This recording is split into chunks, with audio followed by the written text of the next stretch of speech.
புதிய தலைமுறையில நியூஸ் போடுறாங்க. ஒரு டேம் உடைய படத்தை போட்டு அங்க இனி தண்ணிக்கு இல்லாம பாகிஸ்தானில் அங்க இருக்கக்கூடிய விவசாயிகள் எல்லாம் திண்டாட போறாங்க. இது ஒரு அதிரடியான முடிவு. 1960 சிந்து நீர் ஒப்பந்தம் அன்றைக்கு பாகிஸ்தானுக்கும் இந்தியாவுக்கும் நேரு பீரியட்ல நடக்குது. அங்கு உருவாகக்கூடிய நீரை சிந்து, ஜீலம், செனாப் ஆகிய 3 மேற்கு பகுதி ஆறுகளையும் பாகிஸ்தான் பயன்படுத்துறது, பியாஸ், சட்லஜ் அண்ட் ராவி 3 கிழக்கு பகுதி ஆறுகளையும் இந்தியா பயன்படுத்திக் கொள்வது, தன்னுடைய நீர்ப்பாசனம், நீர்மின் திட்டங்கள் இவற்றுக்காக பயன்படுத்திக் கொள்வது அப்படிங்கறதான் அந்த IWT அந்த ஒப்பந்தத்துடைய சாரம். இதை நாங்க நிறுத்திட்டோம் அப்படின்னா இந்த ஒப்பந்தமே அங்க டேம் கட்டக்கூடாதுங்கறதான் ஒப்பந்தம்.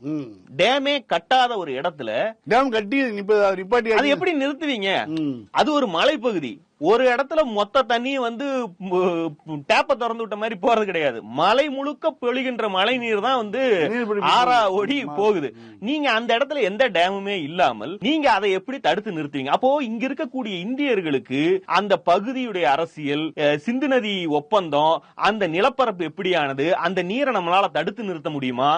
கர்நாடகாவுக்கு தமிழ்நாட்டுக்கு நீர் கொடுக்க கூடாதுங்கிறது ஒரு அவர்களுடைய எண்ணம். ஆனா மழைப்பொழிவு ஓவர் ஆயிருச்சுன்னா அவனே விரும்பினாலும் வச்சுக்க முடியாது. 2 லட்சம் கனஅடி திறந்து விட்டானே போன வருஷம். அதுதான் நிலைமை. இதுவே இங்கேயே இப்படி இருக்கும்போது இமயமலை பிரதேசங்கள்ல, ஜம்மு காஷ்மீர்ல அது எவ்வளவு பெரிய மலை, அங்குடைய மழைப்பொழிவு அளவு என்ன, அதை நான் தடுத்து நிறுத்தி அவர்களை எல்லாம் காய விட போறேன். அப்ப யாரை ஏமாற்றுவதற்கு இந்த கதையெல்லாம் இங்க இவங்க சொல்லிக்கிட்டு இருக்காங்க. இதுவும் முதல் முறை நடப்பதில்ல.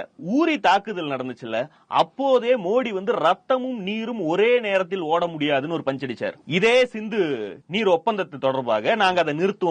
நிறுத்தினதை எத்தனை தாட்டி 2016 நிறுத்துன்னு சொல்லியிருக்காரு, 2017 நிறுத்துறேன்னு சொல்லியிருக்காரு, 2019 நிறுத்துறேன்னு சொல்லியிருக்காரு, 4வது முறை 25 நிறுத்துறேன்னு சொல்றாரு. நிறுத்தினதையே எப்படியா திருப்பி நிறுத்துறீங்க?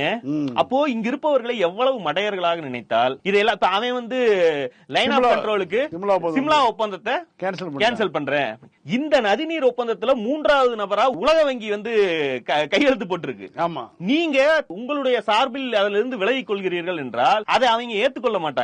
இதை வச்சு நீங்க எவ்வளவு ஹைட்ரோ பிளான்ட் போட்டிருப்பீங்க, அதை அவன்கிட்ட பணம் வாங்கி போட்டிருப்பீங்க. இந்த விஷயம்லாம் இருக்கு இல்லையா? இதை நம்பி லட்சக்கணக்கான ஏக்கர்கள் விவசாய நிலங்கள் இருக்கும், அதுக்கு அவன் கடன் கொடுத்திருப்பான். இந்த IWT விதிகளின்படியே இந்தியா தனக்கு உரிமையுள்ள கிழக்கு பகுதியில் வரக்கூடிய நீரையே முழுமையாக பயன்படுத்துவது கிடையாது. அது ராவி நதியிலிருந்து 2 மில்லியன் ஏக்கர் கன அடி தண்ணீர் இந்தியாவால் பயன்படுத்தப்படாமல் பாகிஸ்தானுக்குள் போகிறது அப்படிங்கறதா இருக்கக்கூடிய நிலைமை. அது காரணம் என்னன்னா அந்த பகுதியில் இன்வெஸ்ட் பண்ணுவதற்கு இந்தியா தயார் இல்லை. அந்த மாநிலம் அது ஏழை மாநிலமாவோ வளர்ச்சி இல்லாத மாநிலமாவோ இருக்கட்டும், அதுக்கு போய் நான் எதுக்கு இன்வெஸ்ட் பண்ணணும் இவங்க பண்ணல. இவர்களுக்கு விதிகளின்படி இருக்கக்கூடிய நீரையே முழுமையாக பயன்படுத்தாமல் பாகிஸ்தானுக்கு பாய்ந்து கொண்டிருக்குதுங்கிறதா அங்க இருக்கக்கூடிய மிகப்பெரிய குற்றச்சாட்டு. 2019 புல்வாமா தாக்குதல் தொடர்ந்து இவர் கிழக்கு பகுதியில் இருக்கக்கூடிய 3 ஆறுகளில் இருந்து பாகிஸ்தானுக்கு பாயக்கூடிய அனைத்து நீரையும் ஹரியானா, பஞ்சாப், ராஜஸ்தானுக்கு வெவ்வேறு பயன்பாடுகளுக்காக திருப்பிவிடப்படும் 2019 மோடி கவர்மெண்ட் சொல்லுச்சு. இதை தடுக்கிறதுக்கு முழு நீரையும் பயன்படுத்துறதுக்கு பல நடவடிக்கைகளை எடுக்கிறோம். ஷாபுர்கண்டி ஸ்கீம், உஜ் பல்நோக்கு திட்டம், உஜ்ஜுக்கு கீழே 2வது ரவி பியாஸ் இணைப்பு, இப்படி பல திட்டங்களை போட்டாங்க.